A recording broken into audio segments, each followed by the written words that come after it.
Danielle. I'm still Megan Lee. And this is Romance on the Rocks, where two bookish biddies imbibe, read romance novels, and sometimes press record. We were almost done with the freaking episode. And then I was like, oh my God, Megan, we never hit record. I'm going to take the blame, though, because I was having an echo issue because who knew that there was a button on my little magic box here that actually says echo effect. So we went through all of me shutting down my computer and you trying to back out and come back. I caused this. This was me. God, I'm just glad I caught it finally. Oh my God. Can you imagine? We were almost done. Okay, well. How much beverage do you have? Oh, I still have a little bit of beverage. But that's not enough beverage. Oh, no, I'm good, really. All right, well, speaking of which, what are you drinking or what were you drinking? Well, Megan, we, for the month of October, are covering creature features. So witches, werewolves, Mothman, you name it, we're covering it. And Sasquatches, and yeah, if it's a monster, it's on our list. Yeah, monsters and magical beings. So I am drinking a bourbon infused cocktail because there's a lot of bourbon drinking in my book, and it is inspired by Hocus Pocus, and it's called I Put a Spell on You. And it has Bardstown bourbon that I put in because it's an up-and-coming distillery that I quite enjoy. And then it has maple pecan syrup and just a dash of orange bitters. Maple pecan syrup sounds really good. Mm-hmm. And what are you drinking? Finally! You're finally drinking! Yes. So for those of you who have been with us for the last few episodes, you know that I was doing a health and wellness challenge, which meant that there was no alcohol for several episodes. I'm very excited to announce that I am drinking a Shirley Temple. Tisk, tisk. Nicole's shaking her head, but it is an adult Shirley Temple. There is vodka in it.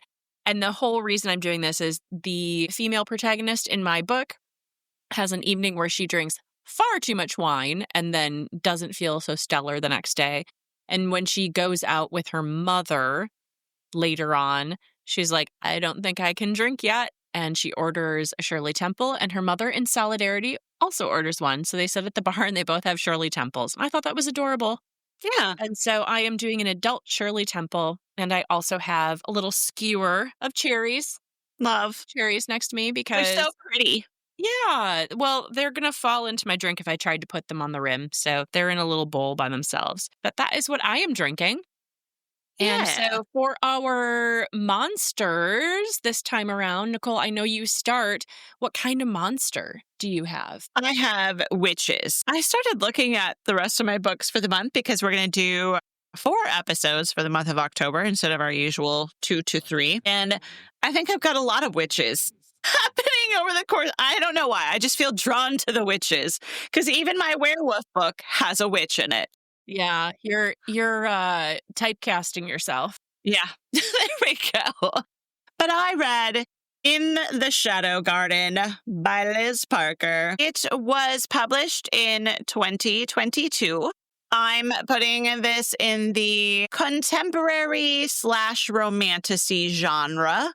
And there are witches. In terms of trigger warnings, there is murder. There's murder as a trigger warning. My hot take is this is a novel centered around 3 generations of witches in Kentucky and their magic shadow garden. It is a great read for fans of practical magic.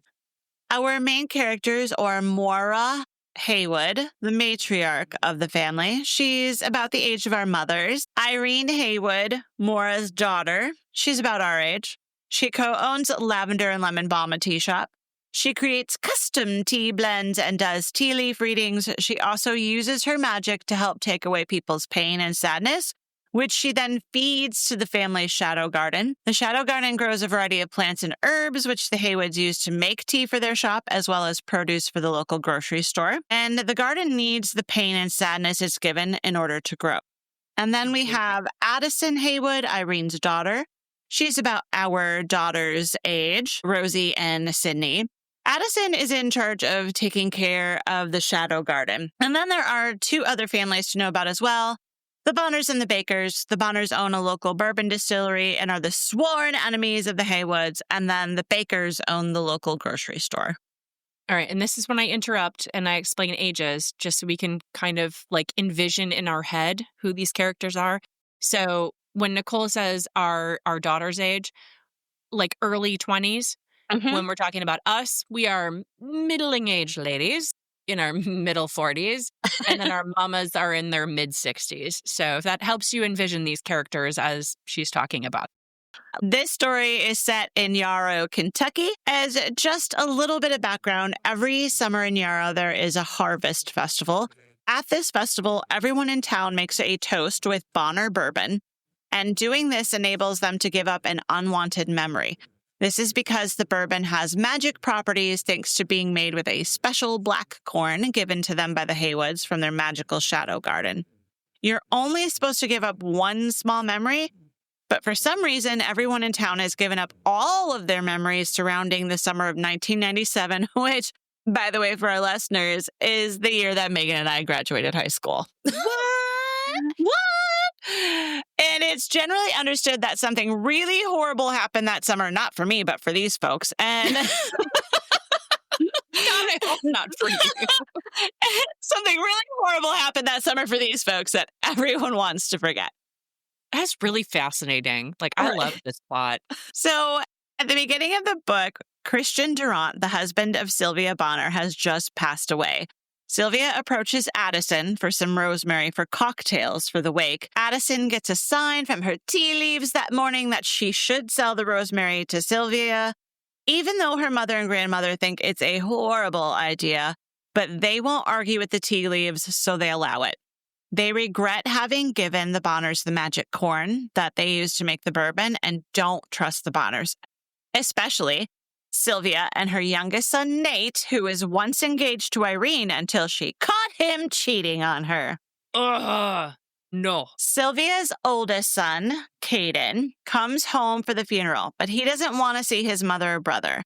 His father horribly abused him growing up, constantly beating him, and Sylvia never did anything to protect him, but Kaden still loves his mother, and that's why he's come home for the funeral, is for her. Poor Kaden.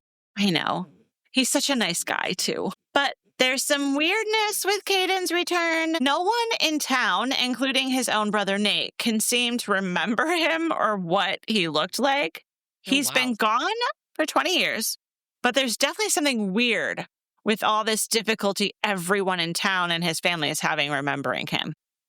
He did leave back in 97, the summer that the town erased their memories, and even he can't remember what happened that summer or why he chose to leave. In the midst of the funeral proceedings and the preparation for the annual Harvest Festival, we learn that Addison is really struggling with her magic. She's not good at helping to take away people's pain and sadness like her mother and grandmother can. In fact, she fucked up her ex-boyfriend's memories, trying to help ease his pain after his grandfather died because she accidentally took away all the love and memories that he had of his grandfather as well. Ooh. Yeah. So they broke up. Sounds bad. Yeah.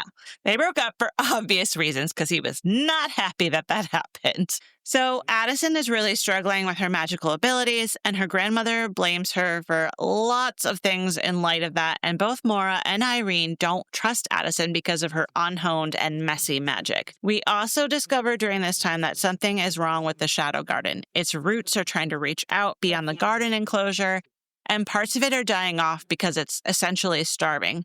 Only Irene is able to feed it from time to time because Addison isn't allowed to, and she's only allowed to weed the garden harvest from it, and Maura has essentially retired, so she can't really feed it either. And now, the magic corn the Bonners have been growing is struggling too, so Sylvia and Nate either want the Haywoods to give them more magical corn seeds, or they think the Haywoods should just go ahead and give them some of their land, specifically the Shadow Garden, so they can keep growing corn for the distillery, for the good of the town. Yeah, that's not going to happen. To me, this sounds like a lot of Hatfields and McCoys type of small town bullshit and generational blood feud stuff. That is definitely, I would say, the vibe that is happening here. Yeah. And I would say that Maura would give them the garden over her dead body. Exactly. For real, blood feud. Yes. Addison finds herself drawn more and more to Sylvia following the funeral. And Kaden finds himself inexplicably drawn to the Haywood family. He feels very naturally comforted by them. And this only increases the tension between the two rival families then. There are lots of mysteries and questions regarding the Bonners' motivations, the trouble with Addison's magic, who the heck Addison's father actually is. She was conceived during the summer of 97, but because everyone's minds have been erased, they don't know how it happened. And then the questions about the garden and the cornfields and why they're struggling and how Irene's brother died that summer and just what the hell happened that summer. These are the questions that plague us. Fascinating. I'm going to stop there and let the mystery remain because I do think this book is worth reading and it is a newer publication. I'm super excited about this. You and I got the chance to be together in the same vicinity last week, which rarely happens because we live so far apart. But we were together and you were trying to finish this book. You were probably in the last third of the book trying to get through so we could do the podcast. But when you were explaining the plot to me, I was so drawn in. Like, this definitely sounds like something I would love to read. And I'm so excited that you are kind to your books. You are not an asshat like I am. You do not highlight and bend pages and whatever like I do for the podcast. So your book is ready to be passed on to me so I can actually read this. Yes, and I will bring it up for you when I start to drive up this weekend. Yay. And I am going to make notes, though. I told you at the beginning of the book with the family tree about who's who, because it is confusing. Yeah, that is totally acceptable. But again, so grateful that you do not ruin books like I do. I try not to.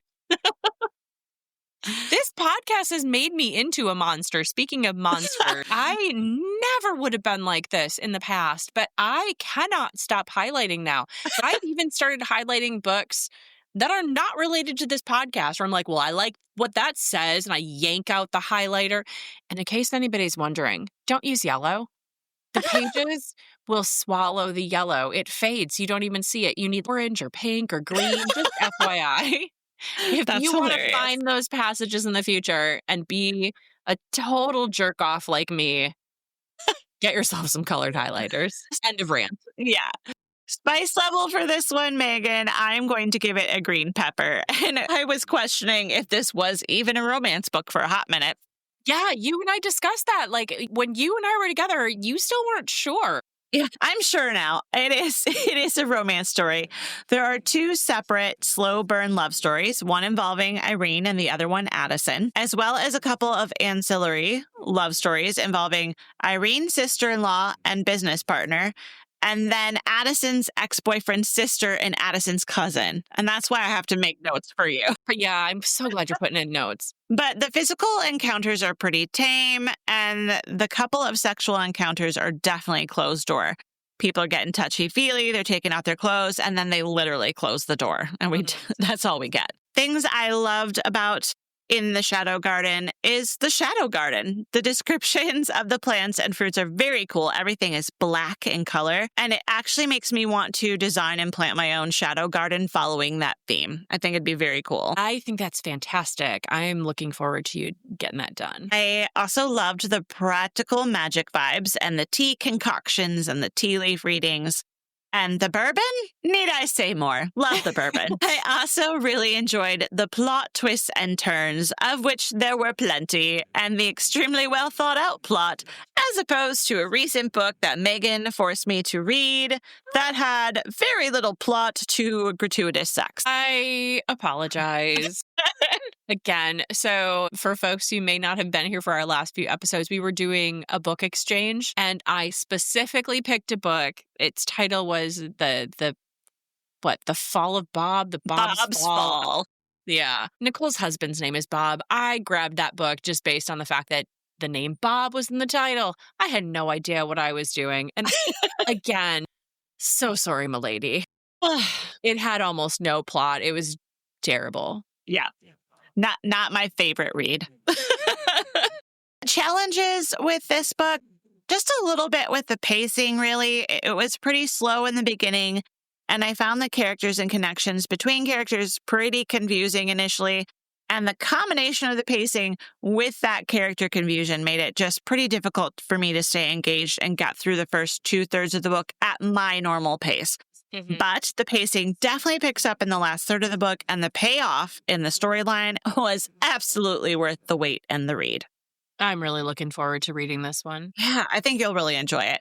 My final thoughts, if you love practical magic and all things witchy or gardening and bourbons, I highly recommend this book. Love it. Megan, tell me about your book. I am so excited because there's a little bit of history to why you chose this book. Yeah, I was very excited about this book. So I'm in Love with Mothman by Paige Lavoie. I'm going with Lavoie. I tried to look to see how her name was pronounced. I could not find anything with her saying her own name. So I'm going with Lavoie. Could be more French, like Lavoie. We're going with the way I'm saying it. Anyway, I actually made the pilgrimage in 2023 to see the Mothman Museum in Point Pleasant. So in 2023, I was taking a road trip and I came down to see you. Yes. But on my way back, the one thing I made a pilgrimage to was Point Pleasant, West Virginia, because I needed to see the Mothman Museum. I was very excited about that. So I went to the museum, I walked through the town, I took my picture next to the Mothman statue. I love things all like weird and kind of funky and kitschy and just a little bit off kilter. And the Mothman is one of those things. So that was very exciting for me. Nicole is now in possession of a picture of me trying to kiss a portrait of the Mothman while I was there, which I will 100% share online. This book was written in 2022. That picture was taken in 2023. My apologies. I did not know he was taken. I did not know the Mothman was in a relationship, or I would not have tried to kiss him. Just putting that out there. But that was why I picked this book. And actually, this has been on my list for a very long time. So I was really excited when we got to do Creature Feature and I could finally have the Mothman book. Basic premise here. Our main character is Heather. Online, she is better known to her thousands of followers as Honeybee Latte. She's been a beauty and lifestyle influencer for several years already. And prior to launching her own branding, she grew up in the spotlight of her mother's social media. Her mom would be what I'd call one of the original mommy bloggers. And so Heather's not really had any time to herself. She's always pretty much been in the public eye. She was almost an influencer before we even knew what an influencer was. So it comes as no surprise that Heather is craving some peace and quiet and privacy. And after one of her beauty brand endorsements went completely sideways and garners some controversy, she impulsively buys a property in rural Point Pleasant, West Virginia. And when I say impulsively, it's kind of like how you and I do trying to calm down at night. I don't know about you, but I look at real estate listings and there's actually like an SNL where they talk about how Zillow is the new equivalent of a porn site for people our age. Okay, legitimately, Bob was totally looking up houses in Anger online last night, and I was getting hot and bothered over some of the kitchens. I'm telling you, man, I look at the yards and the views and like how many windows they have. And I'm like, ooh, look at that deck. Yeah. If you haven't seen the SNL I'm talking about, just look up on YouTube, SNL Zillow. It's there and it is exactly what I'm talking about. So this is what happens to Heather. She's having a really bad day. All of this stuff is going south. She's getting all this snipping comments online. And so she starts looking through her calming Pinterest page. And a lot of it happens to be cottages in the middle of nowhere. And so she clicks on cottages for sale. She finds one where she likes the view and impulsively just calls the listing agent and is like, I'll buy it. She has no idea what she's buying. She's doing it sight unseen, right? Yeah. So and it's West Virginia. Yeah, West Virginia. And if I remember correctly, she's coming from Florida, I think. Okay. So she's crossing state lines to just go to this middle of nowhere, right? So again, I went to Point Pleasant not too long ago. First of all, y'all know I'm more of a small town girl when it comes to where I want to be. But here, this is what I picked up when I was there. I know that most of you can't see us, but maybe Nicole take a screenshot. This is my sticker that I got when I was there, and it says "Born to lurk, forced to work." Which I love. And now I need to stop there and get one too. Yes, and it is one rendition of the Mothman, and I do need to pop this on my car. I have to take off some stickers before I can do that because my car is very full of stickers. I'm sorry, Mama, but I got to take some of those off of there. It is profusely covered. There's a lot of stickers. My mom's done a lot of traveling. Yes. I purchased my mom's car from her and it came pre-stickered. There's some where I'm like, I've never been there. I probably should take that sticker off. But Mothman can come with me. Yes. So anyway, if you're going to stop and get a sticker, can you please stop and get me like a little Beanie Baby-ish? Of the Mothman. Yes, because that is the one thing I really regret is like above my head, right where I'm sitting for this podcast, I've got these little stuffed animals that inspire me, and they're all kind of like Beanie Baby size. I've got one that's a bookworm. Well, then you absolutely need to add the Mothman to the I know. collection. I've lived in regret. So if you can help solve that for me, I'd appreciate it. Anywho, so Heather moves to this cabin in the woods where she can be free from all the internet bullshit. And in fact, there is literally no internet service, and even phone calls are kind of spotty. She becomes a little bit friendly with some of the locals who run the small grocery store in town, Rosie and her wife, Clara, and Rosie's brother, Chris. Rosie and Clara also, along with the grocery store, have kind of a small farm where they raise their produce for the store. They do baking, they rescue livestock. And Chris is a self-proclaimed monster hunter. He swears he has seen something terrifying in the woods, kind of around where Heather's cabin is. And she shrugs it off. But he's very persistent, trying to convince her that she's in danger. And he's constantly trying to like swoop in and be the hero and stalk around her property. To me, to the point of overwhelming and creepy, right? Like that's to me more creepy than the actual threat of a potential monster. Yeah, exactly. So we get to the first meeting with Mothman. Again, she has been thinking of everything in terms of how people see her. Right? It's all putting together kind of a look. So in her head, she wants to have a perfect, picturesque tree climbing moment. And so even though she's not taking pictures of this for her followers, she's still envisioning what this needs to be.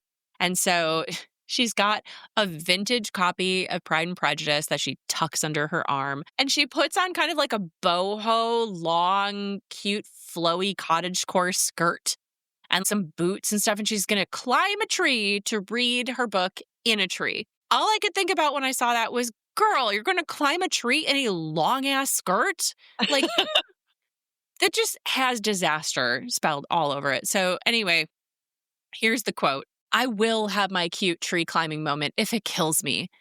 I feel like a rebellious Victorian lady who refuses to bend to society's norms." Okay, so she gets up there. She sits, she reads her book, she's watching the sunset, she's feeling it. And then she realizes she cannot get down. She does not know how to get out of this tree. And she's in this long skirt. So as she's trying to figure out how to get down, her thought is, I live in this tree now. And that's fine. She ends up getting caught up. She starts tumbling. And out of nowhere, Mothman comes and scoops in and grabs her up so she doesn't fall and hit the ground. But to her, he's just a big, terrifying monster. So she starts trying to fight with him. And so they're mid-air. She's getting hit by branches. She's trying to fight off this monster. Somehow she passes out. Don't know if it's from fear. Don't know if it's from bonking her head on a branch. But she wakes up the next morning on her own porch. Several days go by. She's still trying to figure out if that was like a whole fever dream, if this is real, whatever. A wild thunderstorm whips through, and during this, there's tons of wind gusts, and she hears this huge crash on her roof. When she goes out to check, it's clear that Mothman has somehow managed to injure himself while hovering around her home near the storm. Her urge to help a wounded creature is much stronger than her fear, so she drags him inside and does her best to like heal his wing. She needs to reset it, whatever. It looks like it's kind of all wonky. We also come to find out that Mothman is his moth-ishness is a bit like werewolfy. Okay. Yeah, he has his moments of being like sort of humanoid and moments of also being like full-blown Lepidoptera. I said the fancy word, and I You might have even said did. it right this time. But this whole thing made me think of that comedy sketch you and I sent each other. Yes. There was a comedy sketch where they were doing an interview with a young woman who was pretending to be a heroine in one of these stories.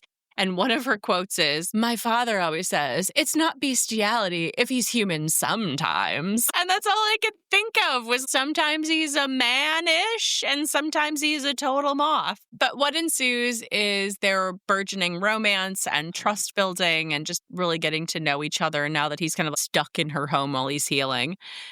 And they bond over their shared love of nature and also their shared experiences of being misrepresented in the press. I guess I'll kind of say it that way. Because when you think about it, like with her background, she's got a lot of people judging her for what she's posting. She's got people in the comments who are raking her over the coals for things she said or how she looks. And that's kind of what he's had too. Decades of people saying that he's a monster or he's attacking livestock or whatever. And so that is something they actually have in common is that misinterpretation. Basically, it's a Beauty and the Beast variation with forced proximity and a bit of the grumpy sunshine trope. And I'm not going to do any spoilers. I think this was a really fun read. It's also a series. So if you decide to read this one, there's more coming after it. And in general, like the author was really fun. She's got a really cute Instagram that I thought was worth following. In fact, her most recent post was, "Some of you have never been lovingly cradled by a winged harbinger of doom." And it shows. It's like super cute. I think this was her breakout series. She's written other things as well, and I would be totally willing to read other things she's written. Any of my complaints are very minor. I wrote, "How did we get here?" Which is basically there'd be scenes where they're going to stay wrapped in each other's arms, but you never figure out how they got there because just a second before they were standing on the opposite side of a room having a discussion, but now suddenly they're wrapped in each other's arms and you're like, there was no motion that got them there. There was a lot of smirking. I highlighted that because she wrote smirking quite a bit, but again, not enough to bother me to tell me I'm not going to read this. I still thought it was super fun. And then again, the size of our junk, you guys. Why does our dong need to be the size of a Coke can or a flashlight on steroids? I don't get it. What is going on that you're like, a fist fell out of his pants? And I don't get it either. And we've seen it a lot. And I don't understand it because size does matter, but not in the way a lot of people think. No. Okay. It again, not enough to make me stop reading this, but why? That's all I want to know, ladies. Why? Maybe it's just me. Oh, no, it's not just you. It's also Nicole. Yeah. Also, Megan, I had to look it up because inquiring minds need to know, do moths have penises? And yes, Megan, they do. Thank you for helping us out on this. Are they the size of a flashlight? Oh, no. Well, with a real moth, they're tiny, but... Yeah, there you go. No. Thank you for looking that up for us. Yep. You can rely on me. Well, I'm going to throw a few quotes at you just to kind of give you a little bit more idea of the book, and then I will pull back and we can talk about other things. Yes. But quotes that I really liked. First of all, she says, "My brain thinks in snapshots and captions." And I was like, yeah, that makes sense for somebody who's been so tied into the internet, that her trying to pull back from that and figure out how to see the world differently, very relatable. And then she follows it up with, "I wanted to connect with who I am outside of the brand I built. I didn't consider that person might actually suck." It was like really getting to know yourself and deciding whether or not you like what you see, right? I thought that was great. I titled this, "Megan Relates To. I Can't Stop Talking, and his lack of response is only making it worse." As a classic oversharer, yeah. She says, after being in this rural town for a while, "I might miss food more than I miss people." Ooh, valid. Yes, ma'am. Totally get it. And then, "I don't need booze to make self-destructive choices." Like, nope, you can make those on your own. Yeah. All right. Here's a list of why Mothman is a catch. Tell me more. She says, or Moth was right when he called me frivolous. I'm lucky it's a trait he's attracted to because I'm a fancy dress in the middle of the woods kind of lady, and that's never going to change. That's very sweet. And then there were other things that I really appreciated about him as a character. You and I are always talking about those little acts of service or the things that we wish people would notice. And Mothman's very good at noticing the little things. Heather has a thyroid condition and also has to live gluten-free. And so they actually managed to go out to eat somewhere together. And he ordered off the gluten-free menu just so we could share. It shouldn't feel like it's special, but it is. Oh, I like that. Yeah. She said that nobody else had ever done that in the past. Yeah, well, you can't take a bite and like girlfriend tax it if it's not meeting your dietary restrictions. Exactly. And then because of this thyroid condition, she has daily medication she has to take. And so they wake up one morning and he goes and searches and picks up her pill case and brings it to her. And she's like, yeah. And he's like, well, I noticed that you do this every morning. And her response is just, I can't believe he noticed something this small. Yeah. And it's like, it is. It's small, but it's big. Yeah. In the way that for her, it's just a daily whatever. But for him to hone in on it and actually do something about it, that's the big part. Yeah. One night he slipped away to draw them a bath. And she says, it makes me feel like I'm in a historical romance novel. Oh, I like he that. braided her hair while they were taking a bath. Oh, that's so sweet. I thought so too. I was like, I really like that. And now I have a section where it's quotes that I wrote specifically for Nicole. Oh. So this is she and her mother talking about the fact that she is going to run away from all of her publicity. And her mom says, what are people going to say? And then Heather's thought process says, she spits the words as though I've done something awful, like use a cheap box dye on my hair. Oh. Which, to be fair, I also did. No. Yeah.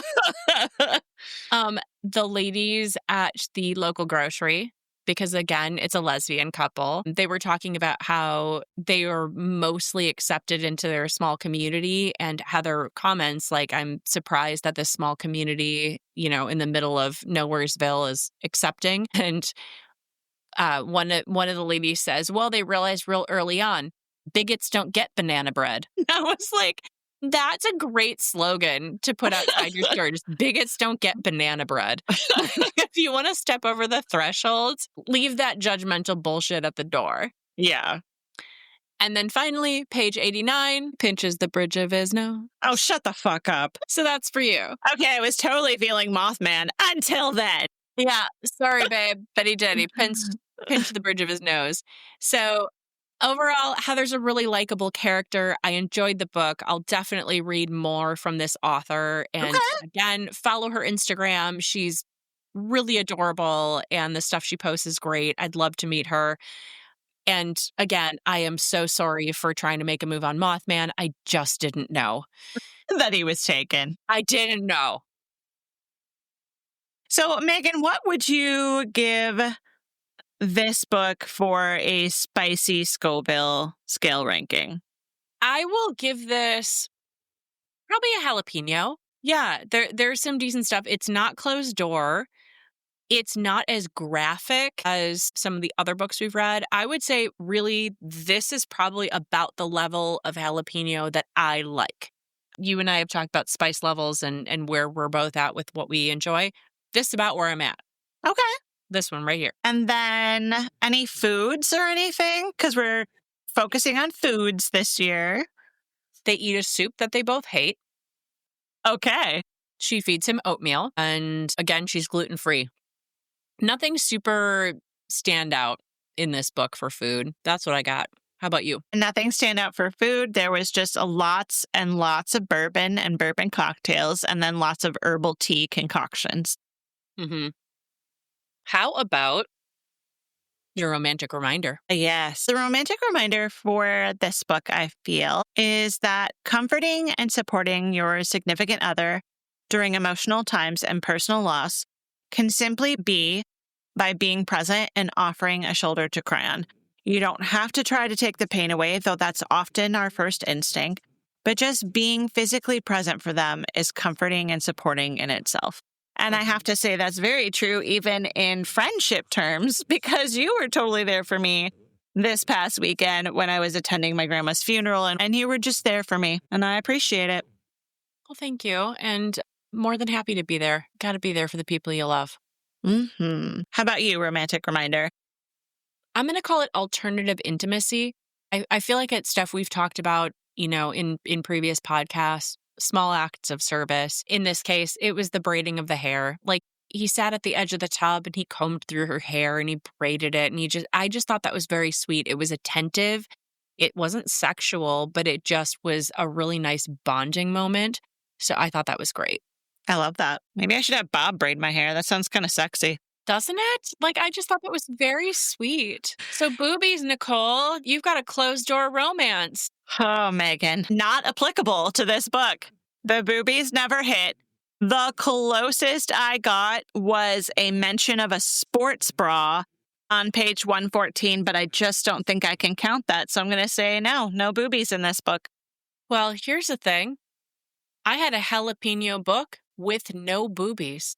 What? And giant schlongs, but no boobs? We have a stalemate, my friend. I went through this book again today, just thinking I had to have missed it, right? There's a lot of forcefully grabbing each other around the waist, grinding of hips. They're licking and sucking. And yeah, there's, unless I missed it, if someone else has read this book and can tell me where there is a boob, a curve, a nipple, I can't find it. I was shocked. I'm like, come on, there's got to be something for being a jalapeno level. Nah. Wow. Yeah. How did you and I have a stalemate? I think that's the first time that's ever happened. Definitely.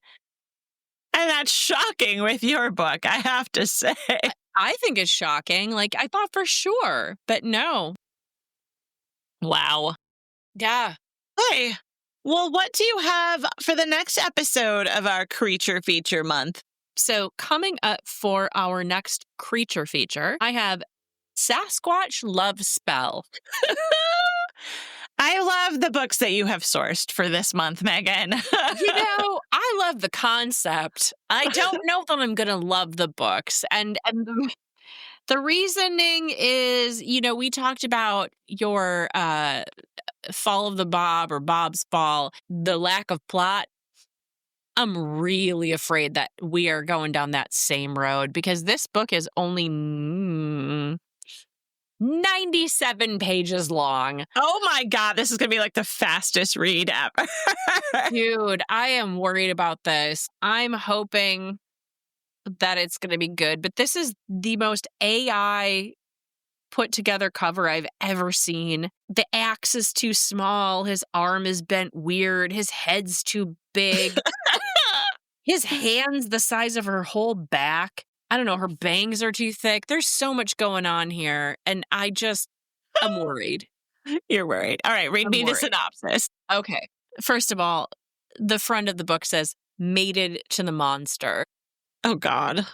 No one can force half-banshee Aoife to marry anyone, including a pompous elf prince. Her solution? Run away. She can handle anything until she runs into the most monstrous, sexiest lumberjack in the North Woods. A lonely Sasquatch who makes her yearn for something primal. He's off limits by law, but she can't help herself. Adam's life is lonely. Gone are the days of carrying off a willing bride to pleasure endlessly. Females are forbidden for his kind.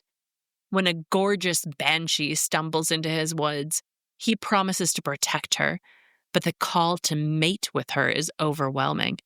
It's almost like a spell. He knows it's against the law, but he can't resist the primitive call of the monster buried within him. Aoife is his mate, and he'll protect her with his life, even if the elf prince's army draws closer. Okay, then. Sasquatch love spell. Wish me luck. Oh, I will. You're gonna need it. Oh, What Lord. did you pick, witchy woman? Well, I picked How to Help a Hungry Werewolf by Charlotte Stein. And I think the cover is actually kind of cute. There's like a little werewolfy dude and a witch brewing in a cauldron, and then like a little raccoon hanging out. Not sure what he's about, but we'll I find think out. your guy and my guy are wearing the same shirt. Oh my God, they are. Are you sure yours isn't cheating on my girl? That looks like the same dude. Maybe it is the same dude. That was before he was banished and not able to touch a woman. Okay, anyway.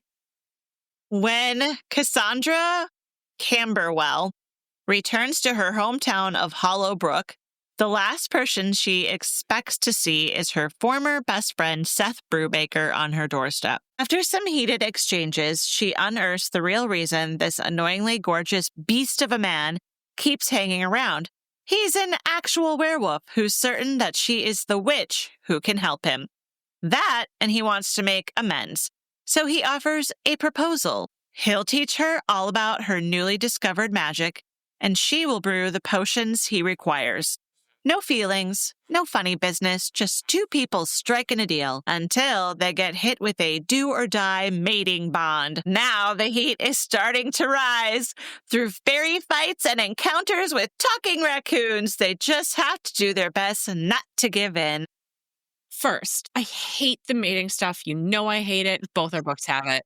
Yes. Second, talking raccoons. Sign me up. I know, I'm excited for the talking raccoons. Good times.